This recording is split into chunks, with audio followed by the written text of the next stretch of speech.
Hi friends, so today we are going to continue the How to Draw series with the part 2, and that is shading, or some would call it the value scale. So basically all that is learning the difference between different shades and the scale from light to dark and how to incorporate that into a drawing. So to begin, I'm going to draw the value scale. We're just going to do a 10-step value scale. So what you're going to do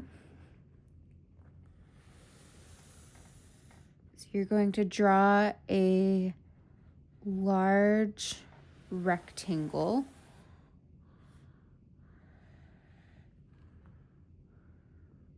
Then you're going to draw 10 boxes. If you have a ruler, it's a lot easier to get it done quicker and more precise, but I do not. So you're going to split it up into 10 boxes. First, I'm going to show the regular shading where if you're using graphite, you can smudge it to make a more smooth appearance in each step. You can also do this with cross-hatching or stippling, which I'll show you later on. But first, we're going to do the smooth transition. So what I'm going to do is I'm going to go in the bottom and I'm going to do the absolute darkest shade down here. Okay, so ideally you want to cover all of the white space in here with graphite, and that will give you the most pigmented rectangle down there. And then what you're going to do is you're going to go from dark to light. This top one, you're not going to have anything in because it's the lightest shade. It's more for like highlights and stuff like that. So this is going to have absolutely nothing. This is going to be the darkest. So you're going to try to go from dark to light throughout. So what I like to do is I like to very, very, very lightly go in that second. And it helps to like have your pencil at an angle because then you're able to control it a little bit better, and you want to just very lightly hit that paper with that lead. Okay, and then you're going to go back in and you're going to smudge it with your finger. You can also use toilet paper or like paper towel or some kind of cloth to smudge it, or I'm blanking on the term. I'll put it on the screen for you, and that will give you a more controlled, precise smudging. So you can use that as well. But I personally just like to use my finger. It's easier. And honestly, this is not a professional drawing right now, so I don't need to have any fancy tools. So the next one, you're going to go just a little bit more close together with those lines and a little bit more pigmented with the pencil.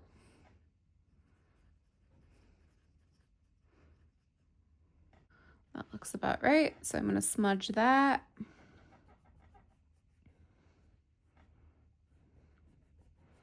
You want it to be as even as possible throughout the rectangle because you don't want it to be light on the sides and then dark in the middle, and then it won't have as smooth of a transition down. I'm just going to continue doing that all the way down, and hopefully by the end it will be a pretty smooth transition.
My camera completely died, but basically you go through and you do the same exact thing as you did over here, but with cross hatching. And by the bottom, you're basically doing the same thing that you did over here, um, and making it more smooth with the lines.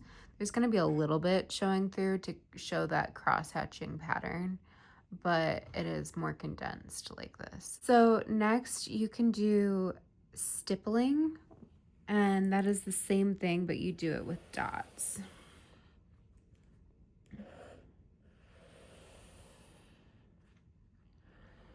This one is very, very time consuming.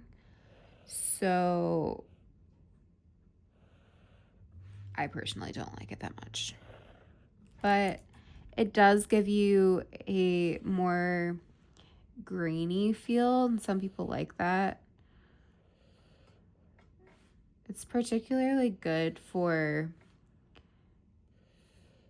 like certain, like if you're drawing a sidewalk, for instance, stippling would look pretty nice with that.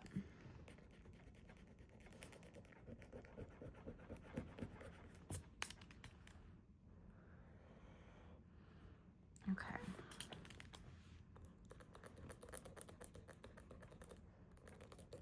My lovely eraser is like so black. So are my fingers. It's just part of working with graphite. Okay. So again, it's basically the same thing as over here, but you do it with dots. So you go in, you add just a few dots in this one. You want it to be relatively spaced out evenly across the entire rectangle. And then you're going to go in and you're basically going to match the same level of shading all the way down as the other ones.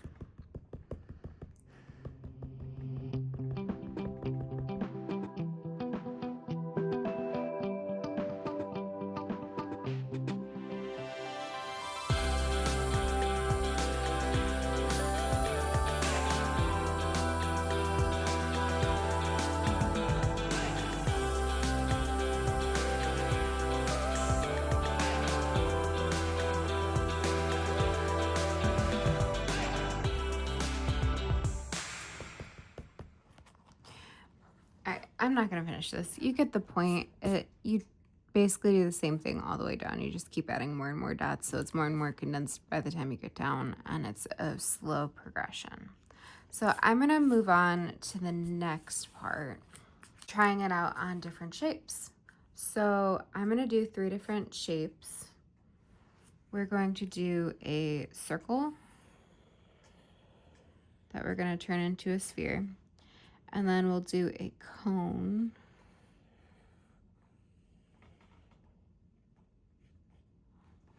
And then we'll do a cube.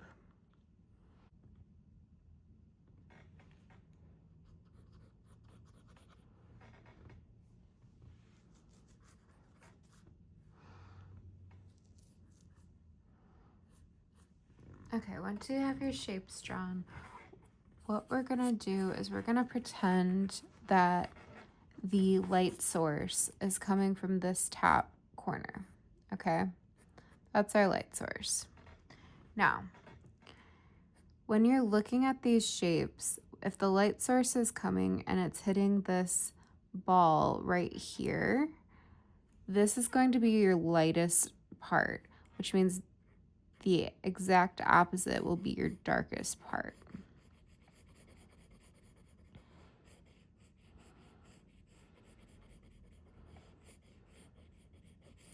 You're just going to slowly turn it into from dark to light, going this way so that it meets where the light source is hitting it over here more smoothly.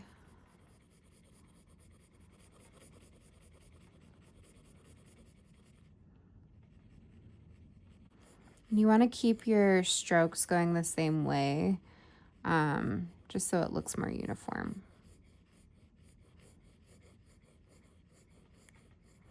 And I like to go with the shape of the ball for the stroke. So like if it's round like this ball, you're gonna like basically as if your pencil was traveling along the surface, what motion would it make? It would be more curved. So you're gonna do a more curved pattern to get that idea across.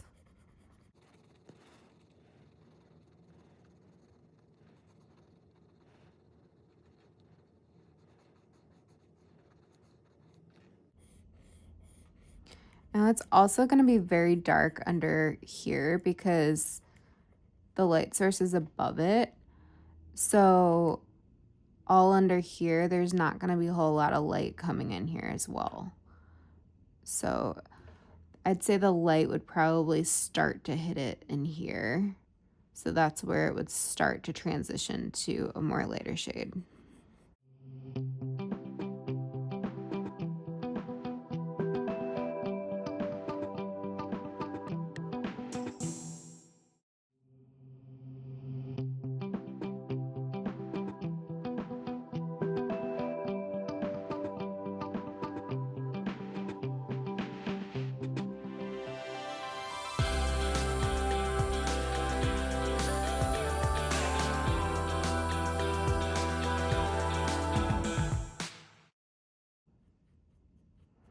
And where it's actually hitting it, you're not going to put anything in it because that is like the highlight, almost like in a picture, um, where the flash hits on the object, there's a glare in the picture.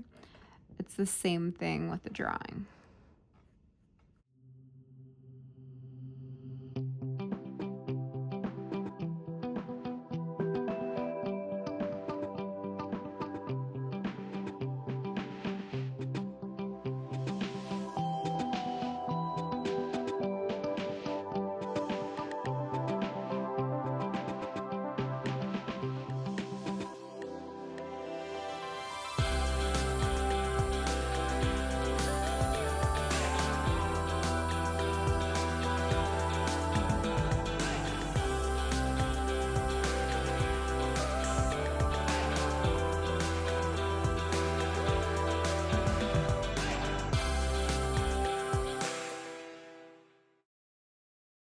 Now, sometimes on objects, like on the opposite side of where the sun or light or whatever is hitting, on the opposite side, there's usually a little bit of a um, glare on the other side, but it's very, very minor. So you don't want to pick up a whole lot with your eraser, but if you pick up a little bit, it just makes more dimension. So you're going to pick up a little bit over there, and then all around it, you're going to make sure it's very, very dark because that is the darkest area and you don't want that glare to be too much.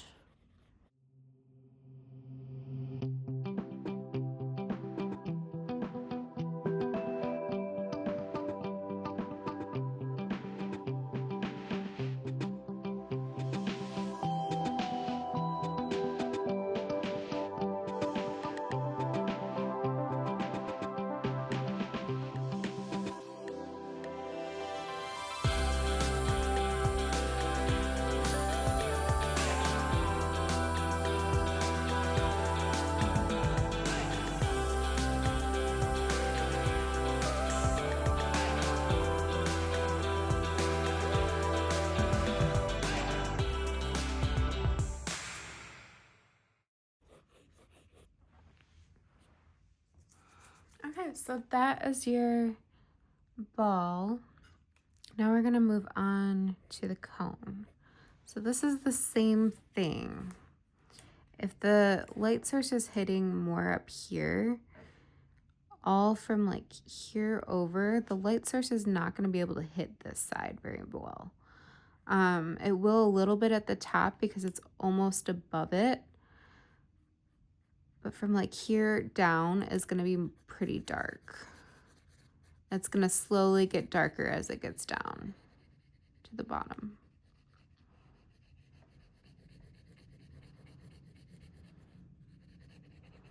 And down here will be the darkest.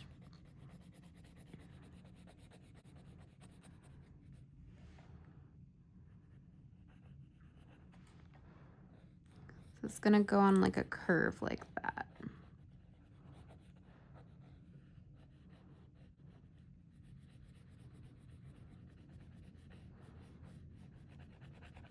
Once again, you want to draw with the strokes like almost going across the surface of the object. So this is curved as well in this way, and then it's pretty straight this way.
Okay.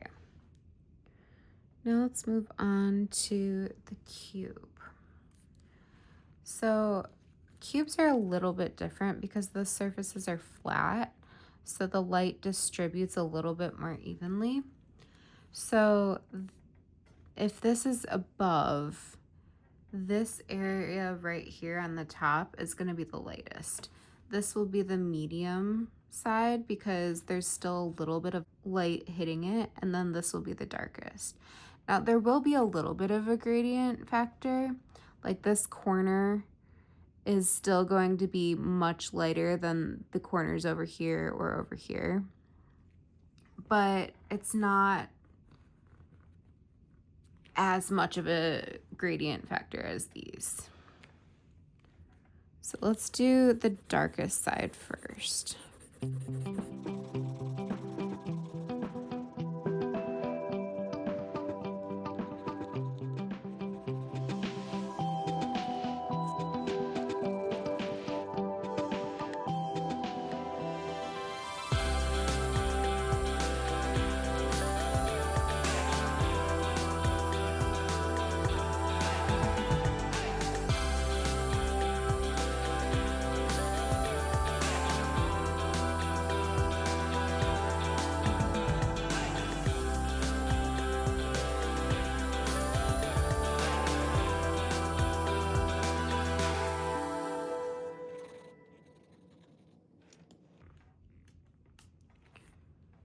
All right, now let's do the medium side.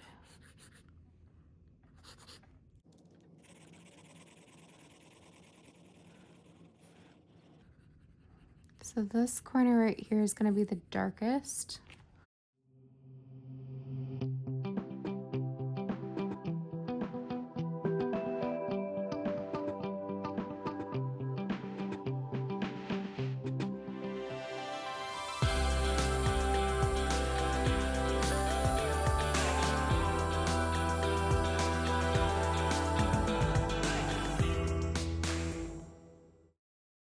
And the top is going to be the lightest.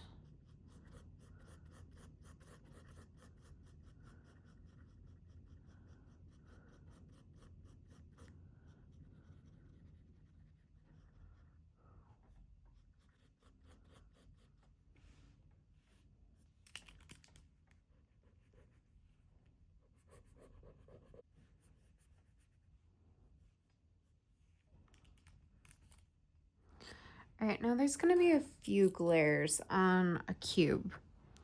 So there's going to be a little bit of an edge here that's a little bit lighter. And then down here along the bottom, it's going to be a little bit lighter usually.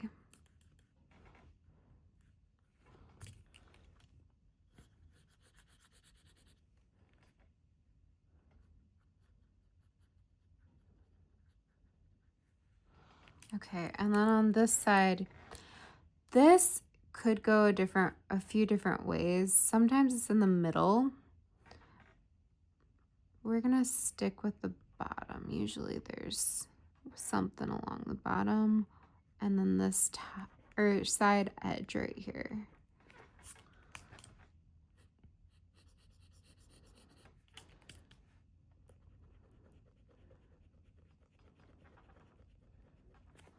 The middle usually only comes into play if there's something for the light to reflect off of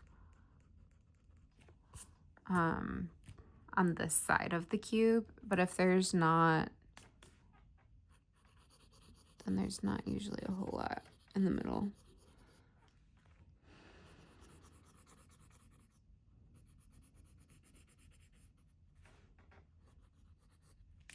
You can have this go up a little bit on this corner.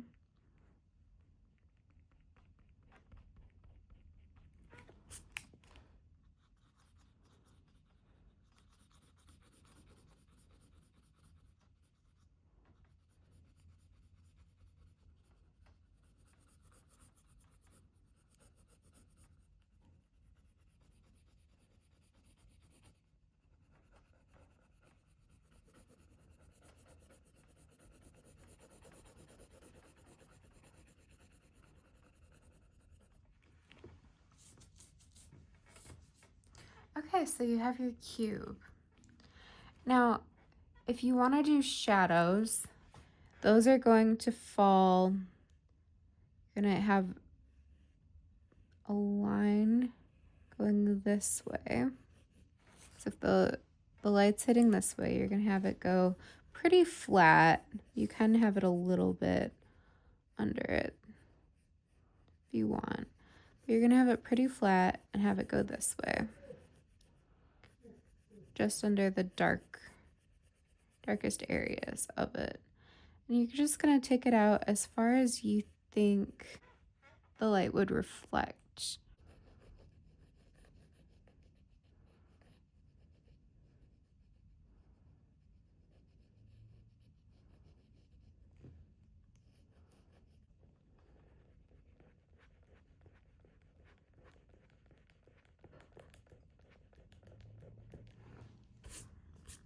And you're gonna keep it pretty rounded in the shadow as well. So this side is gonna be a little bit thinner just because it's gonna give the illusion that there's a circular shadow.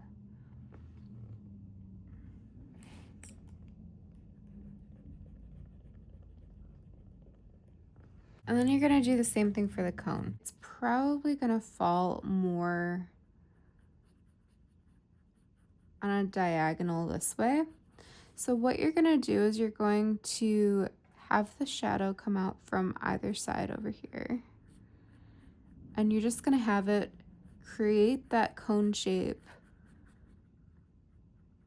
but a little bit more condensed because the light source is above it. A little bit behind, but above it. So it's not gonna have the entire elongated shape based on where the light source is at.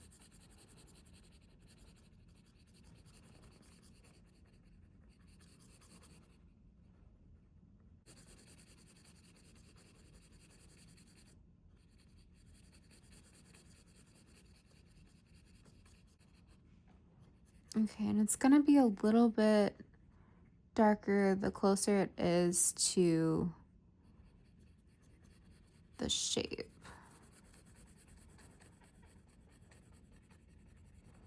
But it's still not gonna reach the darkest point, like at the bottom of the shape. It's just gonna be a little bit lighter than that.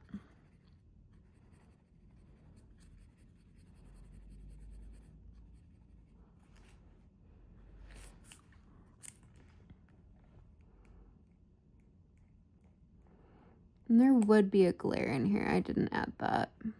There would be a little bit of a glare in there.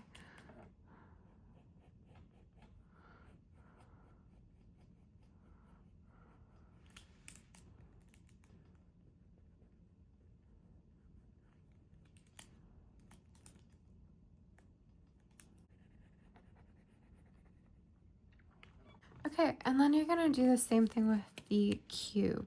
Now this, if the light source is going this way, it's most likely going to extend this way.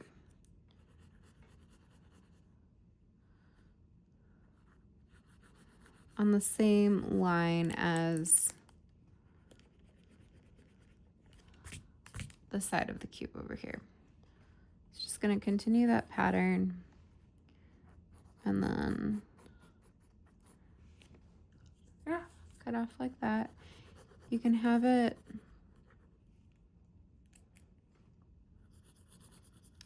slowly get lighter towards the edges going out.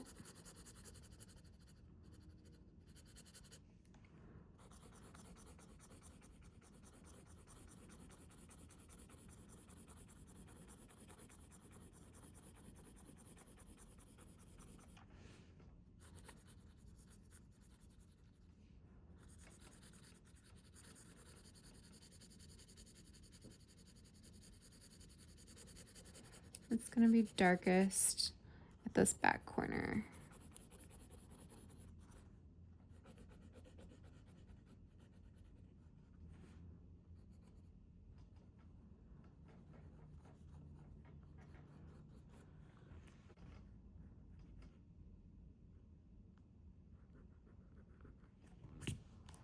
So that is how the value scale works and how shading works. It gets a little more complicated with more edges or ridges or texture basically in different objects, but this is the basics, and it'll definitely get you very far. I think it's really just about training your eye to see the difference in the different shades and be able to pick up on that when you're looking at an object.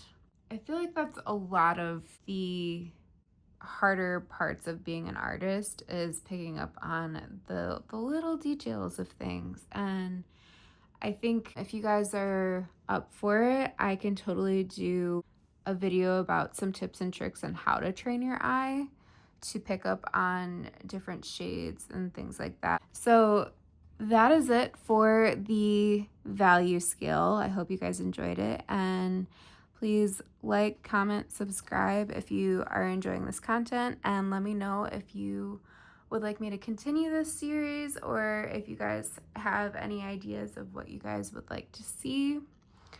And yeah, thank you for coming along with me, and I'll see you guys next time.